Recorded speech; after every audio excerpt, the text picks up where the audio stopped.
Okay, shall we make a start? So, this is Per Norrgen, and I'm Mark Leonard. I was just going to introduce this slide that we've got up on the wall. It really is just an introduction to the idea of the relevance of what we're talking about today. What is the discourse in the awareness of mindfulness, and what does that mean in terms of the influence of different people that are involved with this, and what does that mean socially, and what does this mean about power that people accumulate in terms of their positions of authority, depending on what they say mindfulness is and how mindfulness should be. With that, we're going to look at some of the contemporary discussions around that, deconstruct them a little bit, and then ask you, what do you think mindfulness training needs to be in the workplace? He's going to take us through this stuff. Thank you. So what we're going to try to do today is to look a little bit deeper into what we said in the press very recently, draw a little bit on the all-party parliamentary group that we started, looking at what we think, what we can take away from this, and see what actually is there a mix between the two types of mindfulness, or do we need to differentiate between things? Are we talking about the same thing? And use that format, use that topic for the little breakout group session, and see if we can come to some conclusion about that. And then, of course, Mark will be talking about it from a Buddhist perspective as well. So, if I just very briefly just bring your attention to some writings that's been, particularly in The Guardian recently, talking about the relevance of the traditional Buddhist type of meditation, and potentially that we are losing some of the ethics of mindfulness when we take it into the workplace. The reason why mindfulness is being introduced to the workplace. The old argument about we just want to give people a little bit more resilience so they can cope better with bad processes, bad procedures, or is it actually genuine move towards trying to produce a workplace that is genuinely better for all, and better business ethics, looking to conduct business in a different way. So what we have here is that something that's becoming more and more public is that all parliamentary curriculum, how do you say it? All-party parliamentary curriculum. And a lot of people put a lot of relevance on that, but not a lot of people know that this is a voluntary group. That it's made up of MPs and voluntary people agreeing to look into this. And it's going to be published a paper on this next year, sometime in March, before the general election. And the policymakers, they don't actually need to take any note of this unless somebody puts in a bill about this to see if it becomes a law. And once it becomes a law, then they need to start looking at it. But what we're hearing and seeing now from some people, and what sparked this one was from someone called Ed Hallowell. He's, I think he's co-chairman of that all-party parliament group, and he's taking a critical look at this from a Buddhist perspective, and that we're losing some of the values doing business for the purpose of money, rather than doing business for the purpose of reducing suffering in a wider sense. And other people who's also writing articles about that, particularly Thich Nhat Hanh. I'm sure you're familiar with him. One article they recently wrote about the right way of mindfulness and the wrong way of mindfulness. And that if you don't have that kind of consciousness about the wider perspective, you end up with a shallow kind of mindfulness, and which is more about the resilience. And me, myself, I'm coming from a non-Buddhist background, and I'm traditionally trained in the MBCT program at Bangor University, largely by Buddhists who are my teachers. And it's a very strong importance put on the experiential part of the learning, and the value of compassion and loving kindness. But my background is business. I was a director in an IT company. I've been in IT for nearly 30 years. And I ended up in mindfulness through burnout and depression and all the rest of it, and recovered through mindfulness. So it's the paradox here is that, not coming from a Buddhist background, having worked in difficult situations and in difficult companies, with difficult colleagues, with difficult management, I can see the acute need for compassion and loving kindness and connectedness amongst your colleagues and people you work with, your suppliers, your customers. And that leads to better understanding, better communication, and better results. And if you have a view of win-win for all, you come to better agreement. So, whilst some of the argument here that is put forward by Ed is all about maybe losing the control of mindfulness, that the Buddhist community feel that maybe it's slipping away a little bit, that other people coming into it very freshly, very newly from a neuroscience background, from other direction, is muscling in on the territory that traditionally has been seen only into other people. And of course, people like me start teaching mindfulness after just a few years of practice. And I go and do teacher training courses, whereas in a Buddhist sense, to be a Buddhist teacher teaching mindfulness and meditation. It's part of what they teach. You have to do many, many years of practice. So maybe there is a little bit of discourse in between the two fractions. So, Mark. Okay, I'm just going to briefly introduce or review actually some of the things that Jutta talked about earlier. These two different approaches to mindfulness. This is Ellen Langer, who is sometimes called the mother of mindfulness. And from this perspective, this doesn't include anything about meditation at all. It's more about a series of psychological behaviors, about curiosity, about being able to reevaluate the ideas that we create and change them by looking at evidence around us that's changing all the time. She sort of spent the first 20 years of her research looking at mindlessness, and then published work on mindfulness. I think it's 1989, her sort of main book on mindfulness.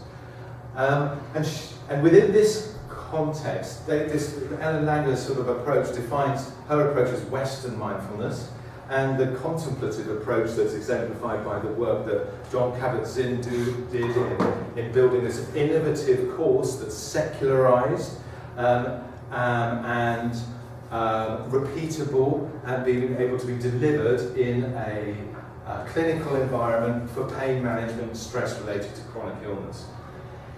John Kabat-Zinn says something about his approach in this publication, quite an interesting document relating to sort of with us a review of contemporary Buddhism in this book that was edited by John Kabat-Zinn and Mark Williams. He defines his approach to mindfulness as a universal dharma, and not different in any way, essential way from a Buddha dharma. John Kabat-Zinn uses a number of different influences in what he puts together as what he calls mindfulness. As a Buddhist, I'm not happy with that statement, because for me, mindfulness-based stress reduction is not Buddhism, and he's claiming it is. So what I'm saying is, his claim that this is Buddhism, or the claim that Buddhism is mindfulness-based stress reduction in itself, is a very modern idea. And an idea that is open to a great deal of question from my point of view. Let's look at what's happened historically. Again, this graph is something that you've seen earlier today that Jutta talked about. But what I want to focus on in this curve is looking at the historical development. At what point did this explosion in interest in research and publications take place in the study of mindfulness? And it takes place, really, it kicks off late 90s, around 2000.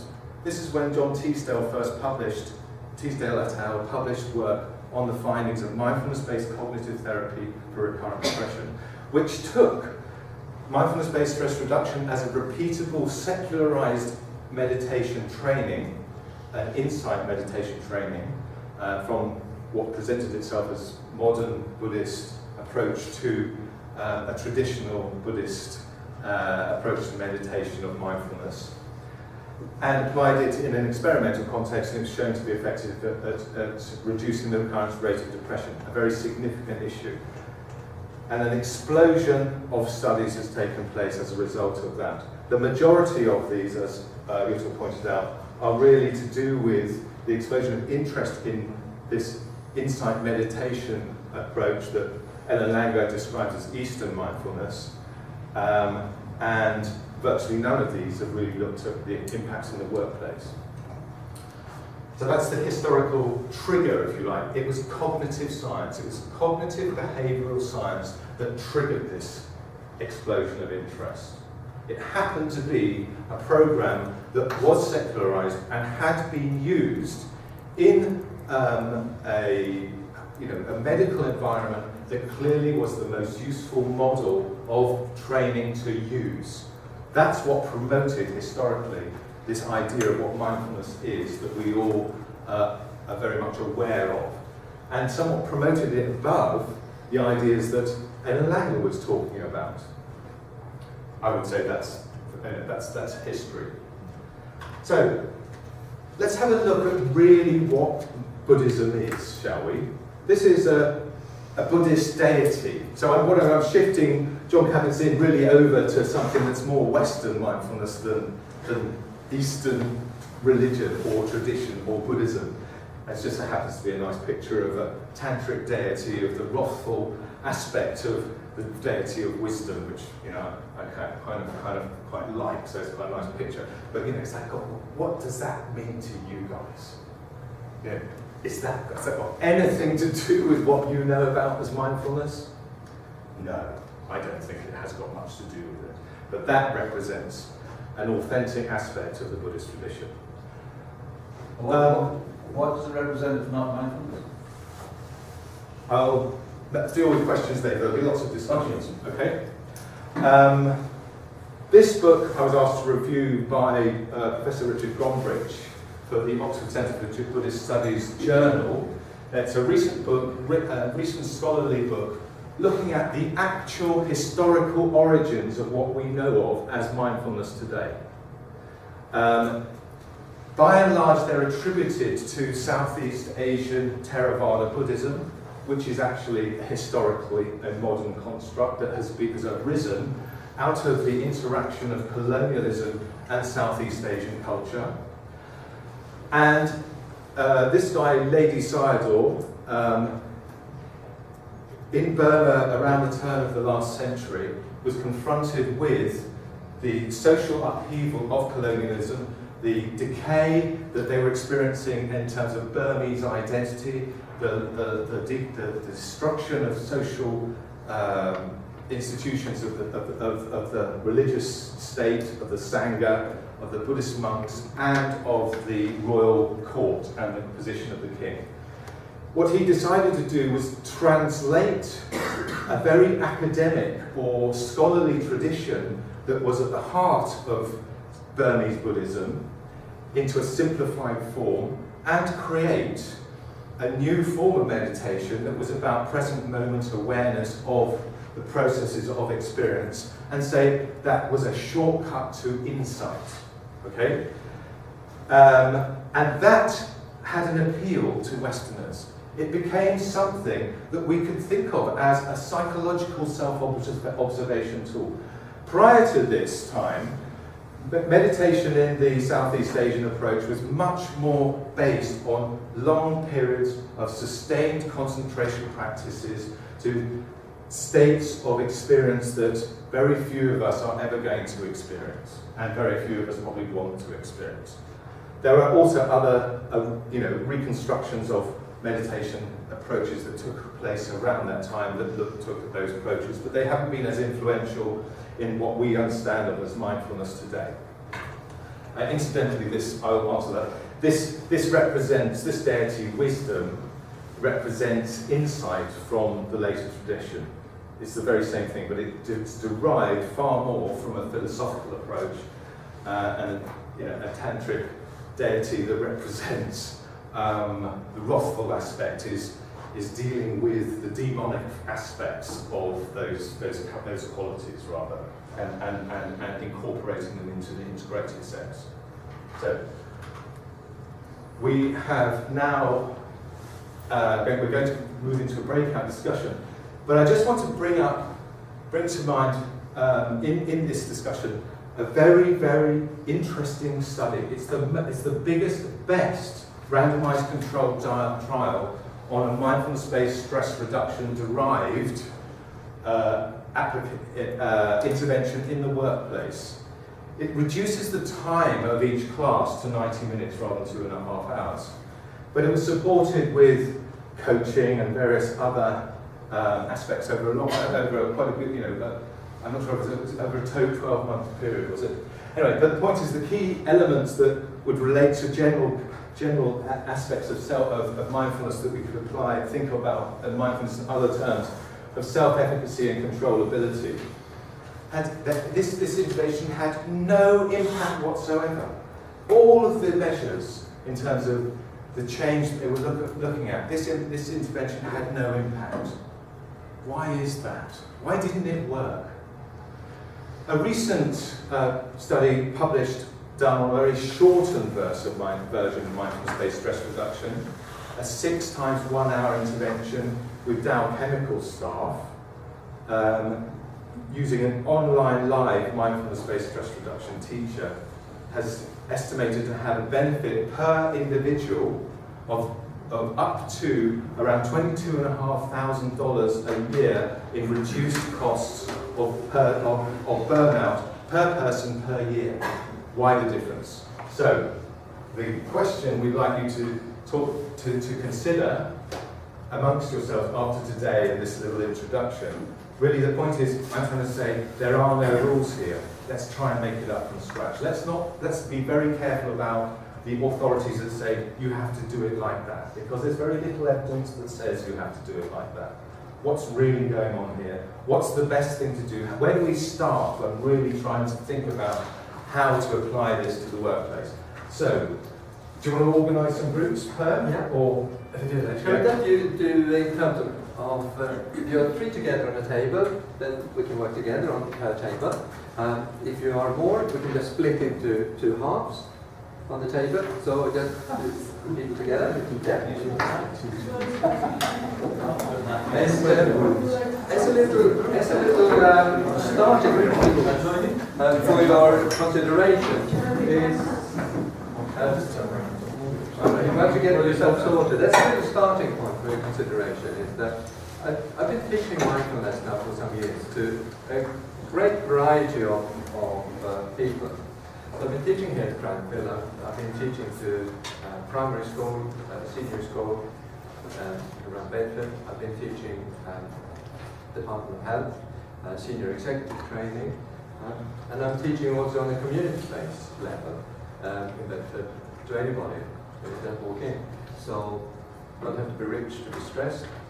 You don't have to have executive job to feel pain. And I've also trained with breathworks, looking at actually how to deal with physical.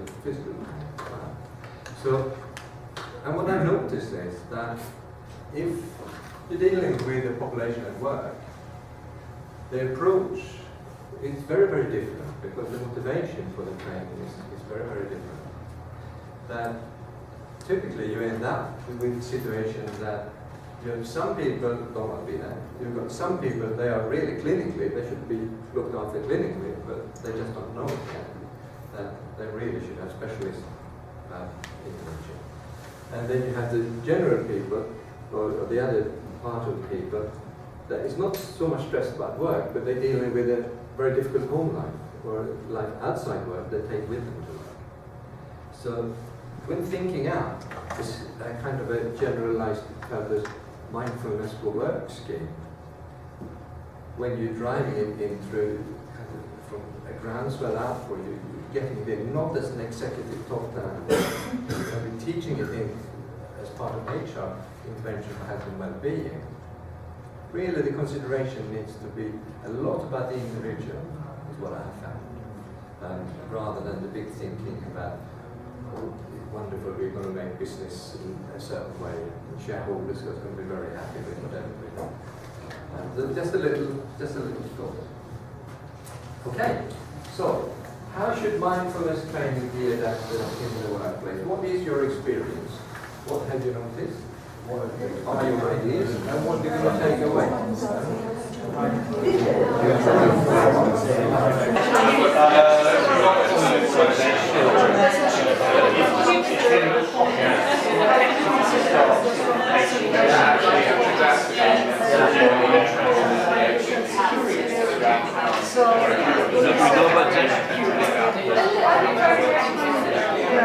It's quite a I'm not as forceful as your dad. It's lovely. I've been teaching a little bit with your dad. It's wonderful. Crowd control is one of my specialities. I know where you live. Anyhow, so what we would like to do is maybe get a little, maybe a few questions, if you have, around this. We can take that now. And then maybe also, if you could summarize in a kind of little 20-second, little one sentence, the conclusion that you come to, or if there was any conclusion, or something that you noticed, or something that come up. So generally, is there any questions before we start looking at kind of the golden nugget for? Can I just ask Yeah. a question? I'm trying to ask it all, daring to ask it all day. Is it just synonymous with meditation? Does mindfulness mean meditation? Because people have asked us today who practices mindfulness. I haven't put my hand up once. I've been meditating for 25 years now. So then we did a bit of mindful practice and I thought, okay, this is meditation. Do you want me to answer that? Yeah. I mean, if we go back to this little picture of Ellen Langer and John Kabat-Zinn, you know, this is a psychological explanation of what mindfulness is in the way we go about interacting with our experience and thinking about it and responding to it. It has qualities that Flaxman and Bond talk about, or from ACT, of cognitive flexibility, was it? Anyway, there are all of these types of qualities, of characteristics of how those kind of patterns in our psychological patterns enhance behaviour in all sorts of ways, improve mental health in all sorts of ways. On the other end of the spectrum, there are meditational practices that these are that I would say are clearly come out of what is described as insight meditation, which comes from, mainly speaking, the Southeast Asian approach that is, I would argue, is quite a modern creation of learning to notice, observe the psychological process as the process of experience.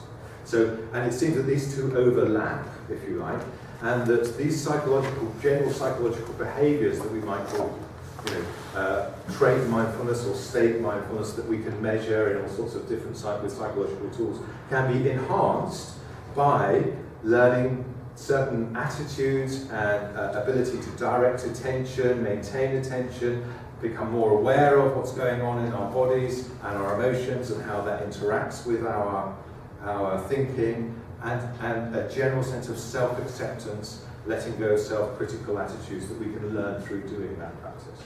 So does that answer your question? How the two sort of different definitions of mindfulness here overlap? You don't. The point is, if I said to you, look, let's have we could create a behavioural context where you start to be more explorative and curious about what's going on in your life, or in some situation. Now that's teaching you to be more mindful, because you're actually paying attention to what's going on, rather than drifting off and being distracted and not being conscious of what's going on in your mind.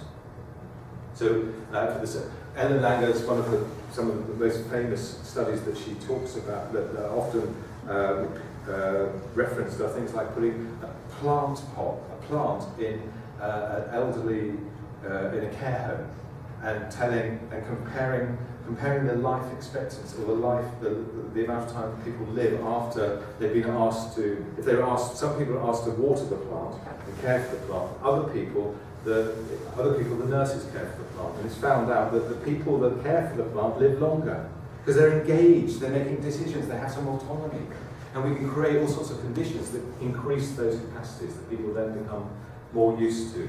Or we can sit on our butts and watch our breath. Is transcendental meditation mindfulness? Strictly speaking, it is different from mindfulness in that it is a concentration practice, but it's a concentration practice focused on a mantra which is repeated silently, rather than concentrating on the sensations of interoceptive sensations, the movements of the breath in the body, or other sensations within the body. And it interrupts the narrative, the impact between the narrative and the feedback between the narrative and emotions. But if you concentrate on interoception, or the breath, you're actually developing a sensitivity to what's going on in your body-based experience. You're becoming more aware of your emotions, and that becomes a stabilized. You are then able to relax the effort of concentration, because that becomes more part of your consciousness. So you become more relaxed without having to use the effort in being able to maintain an awareness of the body-based processes. So there's a difference in how it works. So would it be fair to say that mindfulness-based practices are a subset of meditation? Yeah. You can be mindful, and you don't necessarily have to do a lot of meditation practice. The same way you can be a fantastic meditator, you can sit in a lotus position for hours and hours, and yet you're not mindful in your everyday life. The point isn't that meditation helps you be more mindful, as you've described there, in your everyday life, and surely that's the real goal, not to be a wonderful meditator, as in treating it like yoga. There's all sorts of questions that I would hesitate to answer. Because I think we ought to get on with what we're doing as well. I'm more than happy to discuss that afterwards. Can I just part one? I mean, don't answer this now, but Satyabhatansis, I think it has a direct relationship to some of the things you've been talking about, but you haven't mentioned it at all. You might want to try and do something later on about how it fits, because to me it seems to be a pretty precise and very early Buddhist summary of lots of things that we do. Just as a quick response to that, the suttas, the Pali suttas that relate to mindfulness that are quoted as being the source material for this, they're a minuscule percentage of the Pali material. A minuscule percentage, I don't know if it's 1 or 2%. And they do talk about mindfulness of certain capacities, in terms of the body, Vedana, something else, mind, chitta, something else, like different constructs, and then the Noble Eightfold Path, or the Dhammas. This is, I would, my immediate response would be, how do you ask people to follow in a contemporary context right view as a part of a process towards understanding the nature of their experience as a foundation? You can't do it like that in Western society. You have to start with an understanding that psychological processes are something that arise out of a physical experience. That's the general assumption. We can't challenge that to start with. People just think you're going woo-woo. What's this all about? So it's about it's about applying how to teach something in a context, in a language that's understood. You make it sound like mindfulness is that easier for people that can't meditate.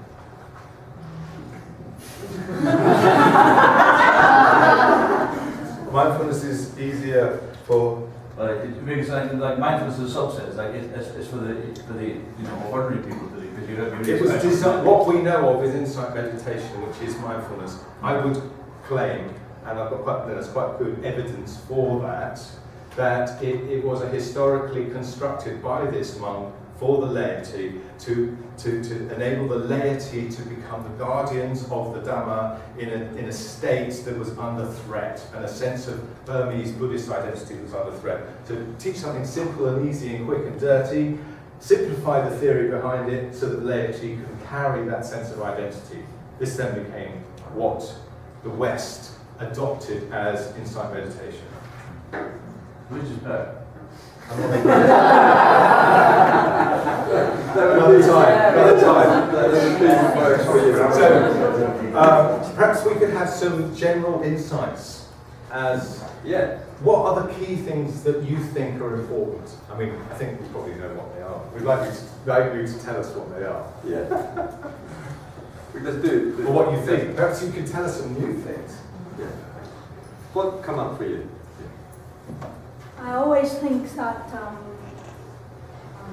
teaching or practicing mindfulness in an organization is one of the most wonderful and appropriate thing to do.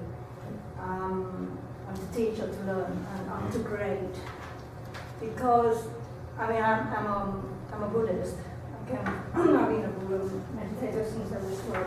Anyway, so I've been, have come to understand the essence of Buddhism and to use that for my life here in the West to deal with all of the challenges we all do have effectively.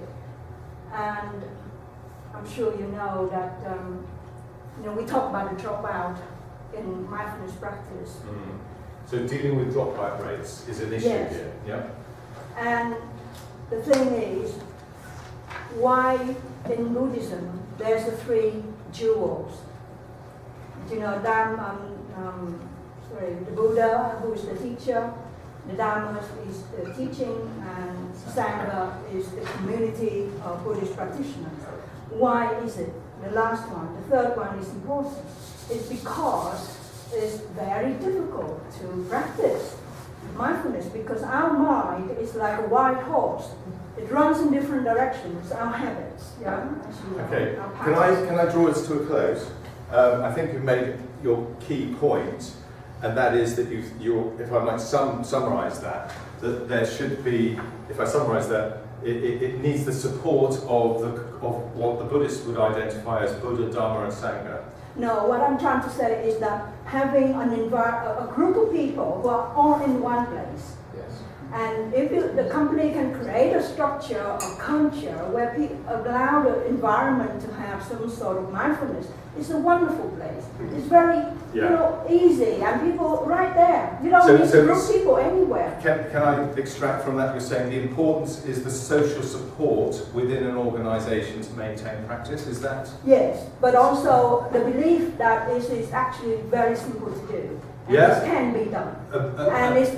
It's a it's a wonderful place for any of us who have that aspiration to bring mindfulness and help people to change their life or help their businesses. Okay, so those are 2 points. Social support. The support within their company. Within anywhere. Social support. Organisational buy-in. Can I just chip in there? Because I think that this simplifies really important. We talk often about top-level support, senior management support, creating environments.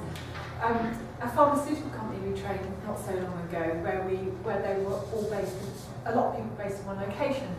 After we did, in fact, just a short 4-week course there, the participants just decided themselves, you know what, we have this meeting room. Doesn't get booked out till 9 in the morning. Most of us arrive at 8:15 because they're lucky enough to have a work canteen where they get breakfast. So they just all rock up, put their chairs in the room and just sit and do a 10-minute meditation before they go over to breakfast nowadays. Simple. Yeah? Exactly. And support. So they all keep it going. Yes. Yeah. Okay, so thank you. Okay, thank you for that. Did that trigger off anything else that the other people have seen? That maybe you implemented something? Just one of the things we talked about was how to make a movement from individual mindfulness to collective mindfulness. Yeah. And therefore, how mindfulness becomes part of the discourse, not just among the people at work or about their well-being, but about the job that's being got done. Yeah. So how it makes its way into shared practice. That's right. Yeah. But at the end of the day, my way of looking at it in any organisation is, doesn't matter how big the organisation is, it's made up of people. And it does so happen that the higher up in the organisation the people sit, the bigger influence they have on what's going to happen to other people. So, but that's not to say that the groundswell is not a wonderful way of starting something, to get something into an organisation. It doesn't always have to start at the top. Can I redirect this back to the question? Yeah, sorry. So how could we build that into mindfulness training, or bringing mindfulness into an organisation? What do you suggest? Are there any statistics around reduced dropouts?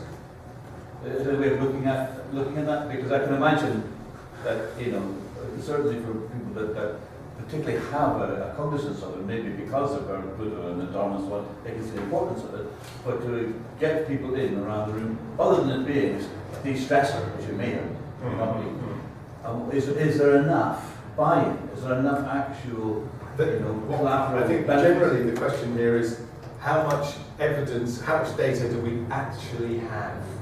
Yeah. How much data do we actually have about all sorts of things? Yeah. So perhaps we could say need for more data, need for more studies. Can I chip in here? Yeah. I teach mindfulness at Oxford University, and it's practically for free because it's for people at their early career stages. We charge them £15 for a CD with guided meditation, which goes to the Zen master who recorded it. And my dropout rate is about 30%. And if I do courses outside of the university, my dropout rate is 0. Because the charge is much higher. People have to pay for something to value it. I'm very sorry, but if they, and that's not necessarily money, maybe you can find something else, but they really have to have the feeling that they paid for it because they value it. We do mindfulness courses for staff in the NHS that are totally free with very low dropout rates, and I think that's linked to giving enough information in advance of the amount of commitment that's required. So can I just say that motivation by informing and screening Any more? Just 2 or 3 more peppercorn things.